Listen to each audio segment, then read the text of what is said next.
नमस्कार विद्यार्थी मित्रों, 12वीं कक्षा के हिंदी में आपके पाठ्य पुस्तक का पद्य नंबर 3 कान बहे बस बांसुरी के, जिस आपके हिंदी विषय में पद्य नंबर 3 कान बहे बस बांसुरी के। देखिए विद्यार्थी मित्रों, पद्य के नाम से ही हमें सब समझ में आता है कि कान किसके हो गए हैं, बांसुरी के, जिनके कवि हैं रसखान। ध्यान रखना, जन्म सन 1548 और निधन सन 1628। रसखान का असली नाम सैयद इब्राहिम, जो मूलतः पठान परिवार के एवं उनका उपनाम सैयद इब्राहिम। देखिए कि पठान परिवार के एक संपन्न परिवार में हुआ था। रसखान मुसलमान एवं पठान परिवार के होते हुए भी वह कृष्ण के अनन्य भक्त।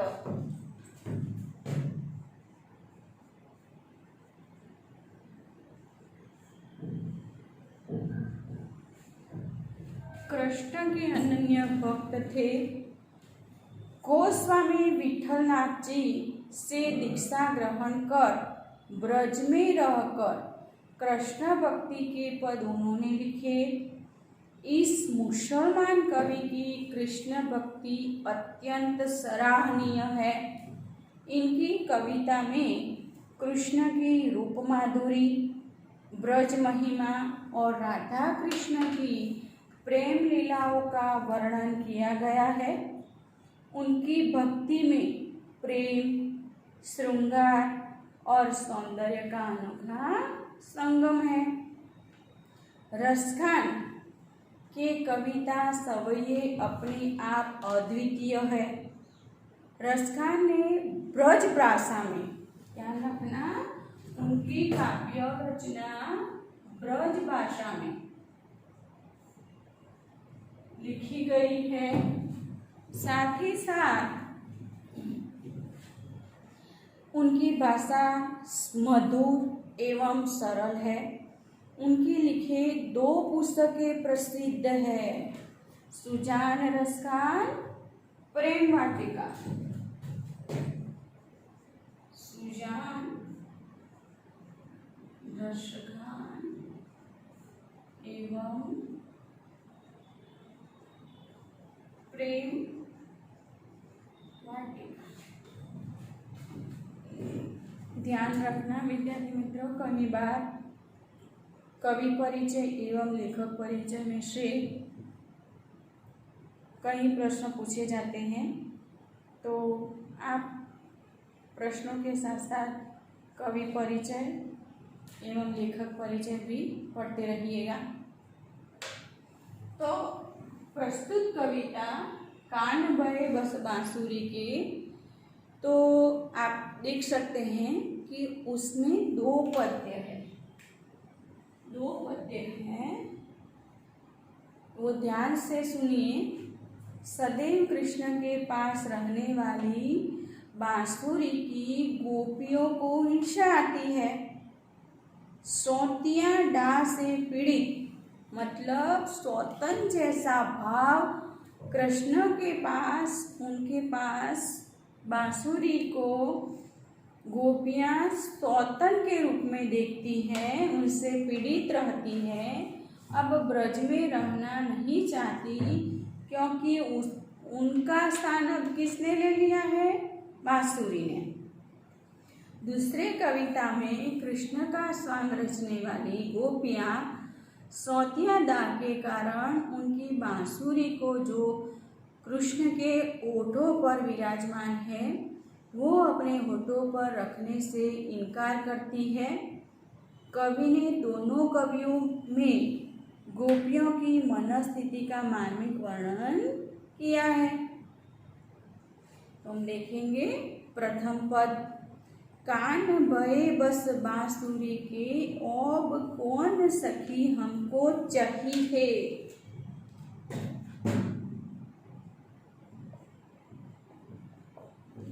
चाही है का मतलब चाहेगा।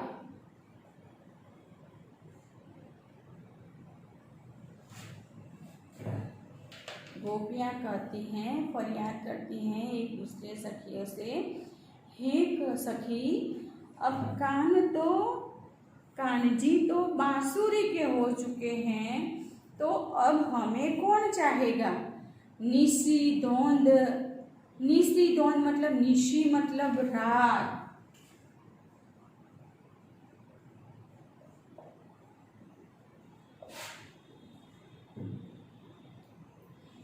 मतलब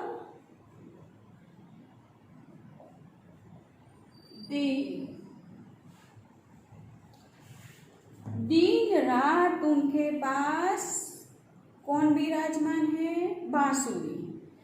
रहे संग साथ लगी यह सौतीन तापिन क्यों सही है। मतलब कि दिन रात उनके पास बांसुरी रहती है, उनके संग साथ चलती है, सौतन के जैसा ताप हमको देती है, इसलिए हमें जलाती है। जिन मोही लियो मन मोहन को, रस खानी सदा हमको दी। जिसने कृष्ण का मन मोह लिया है, मोही लियो मतलब मोह लिया है, मन मोहन का मन मोह लिया है। रसखान सदा, रसखान कहते हैं कि वह हमें सौतिया डाह जैसी, सौतन के जैसी जलन पैदा कराती है। मिली आओ सबे सखी भागी चले, अब तो ब्रज में बांसुरी रही है। मतलब कि मिली आओ सब सखी, हे सखी हम सब मिलकर आते हैं, चलो यहाँ से भाग चलते हैं, क्योंकि कान अब किसके हो चुके हैं, बांसुरी के। तो प्रथम पद का सार ऐसा है कि सखियां सभी मिलकर भाग जाना चाहती हैं, वह एक दूसरे से फरियाद करती हैं कि कान तो अब बांसुरी के हो चुके हैं, वह सौतन के डाह जैसी हमें जलन पैदा करती है। दिन रात वह कृष्ण के साथ विराजमान है, इसीलिए अब हमारा यहाँ स्थान नहीं है। उसने कृष्ण का मन मोह लिया है, इसीलिए आओ अब हम यहाँ से चले जाएं। दूसरा पद्य है, मोर पखा सिर ऊपर राखियो, गुंज की माल गरे पहिरी गो। मतलब कि कृष्ण का वर्णन, कृष्ण कैसे दिखते हैं वैसे ही हम जानते हैं कि कृष्ण बहुत मनमोही में सबका मन लोभने वाला है।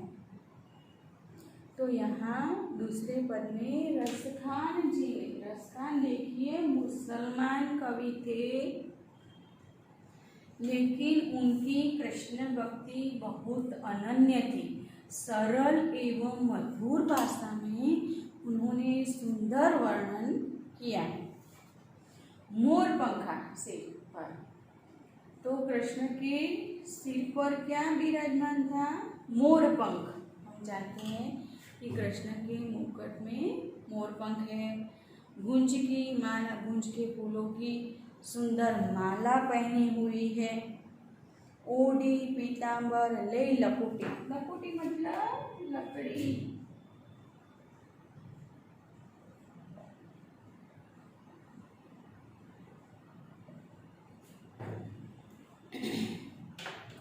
ओढ़ी पीतांबर, पीतांबर उन्होंने ओढ़ रखा है, साथ में लकड़ी लिए हुए हैं।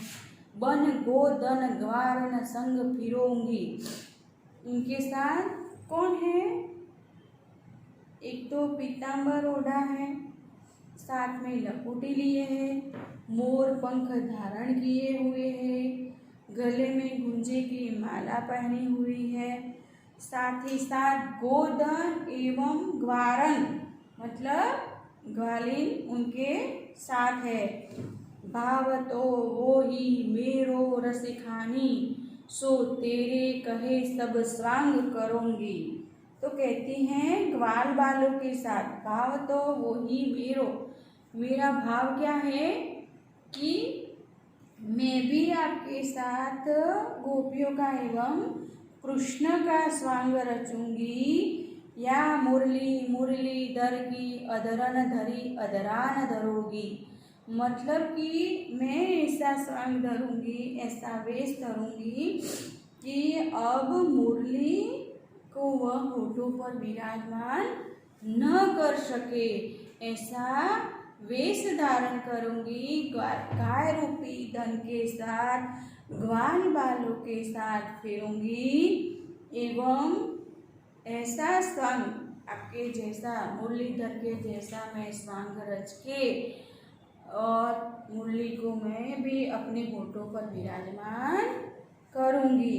तो कवि यह समझाना चाहते हैं कि कृष्ण ऐसे मनमोहित थे जिन्होंने अपने सिर पर मुकुट धारण किया है, मोर पंख धारण किया हुआ है, गुंजे की माला पहनते हैं, पीताम्बर रूपी वस्त्र धारण किया है, साथ में लकुटी लिए हुए हैं, गोधन मतलब गायों के धन के साथ ग्वाल बालों के साथ फिरेंगे। भाव तो वो ही मेरी रसखान, मुझे ऐसा ही भाव भोजन चाहिए। तुम सो तेरे कहे, तुम्हारे कहने पर मैं ऐसा स्वांग रचूंगी, ऐसा स्वांग करूंगी। या मुरली मुरलीधर की, ये मुरली जो मुरलीधर के होठों पर सदा विराजमान रहती है, अब होठों पर नहीं रहने दूंगी। तो विद्यार्थी मित्र,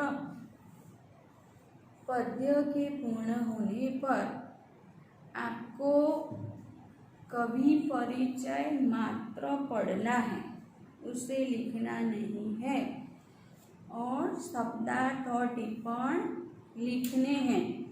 साथ ही साथ उसके अनुसंधान में दिया गया तमाम स्वाध्याय कार्य आपको पूर्ण करना है एवं अनुक्रमणिका में भी उसकी विगत लिखनी है।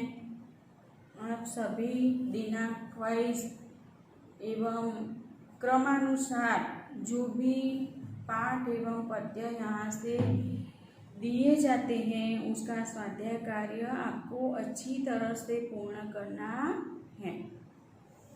एवं देखिए, प्रश्नों की चर्चा करते हुए ध्यान रखिए कि स्वाध्याय कार्य में विकल्प, तो हेतुलक्षी प्रश्नों में विभाग ए एवं विभाग बी, विभाग ए गद्य आधारित, विभाग बी पद्य आधारित, उसमें से हेतुलक्षी मतलब कि सही विकल्प चुनकर फिर से लिखिए। तो वह एक एक उनके प्रश्न पूछे जाते हैं, तो आपको उसे सरलता से याद रह जाएगा। इसीलिए आप यह जैसे लिखते जाएं वैसे पढ़ते भी जाएं, याद करते जाएं, जिससे आपको परीक्षा में संपूर्ण तैयारी करने में सरलता प्राप्त होगी। तो यहाँ देखो, स्वाध्याय कार्य में दिया गया है कि कृष्ण किसके हो गए, तो कृष्ण बांसुरी के हो गए हैं। गोपियाँ व्रज छोड़कर क्यों भाग जाना चाहती हैं, क्योंकि व्रज में बांसुरी का स्थान प्राप्त, बांसुरी के रहने के कारण वह व्रज छोड़कर जाना चाहती है। गोपियाँ किसकी बनी माला पहनेंगी, गुंजे की। जैसा ही कृष्ण ने वेश धारण किया है वैसा ही वह भी स्वांग रचना चाहती है, क्योंकि वह अब बांसुरी को जलाना चाहती है, इसीलिए। तो ध्यान रखना विद्यार्थी मित्र, आप अच्छी तरह से स्वाध्याय कार्य लिखिए एवं साथ ही साथ इस बात का भी ध्यान रखिए कि रसखान कृष्ण के अनन्य भक्त थे और उन्होंने कृष्ण भक्ति का अनन्य उदाहरण प्रस्तुत किया है और कृष्ण के साथ अनन्य भक्त के रूप में जुड़ चुके थे।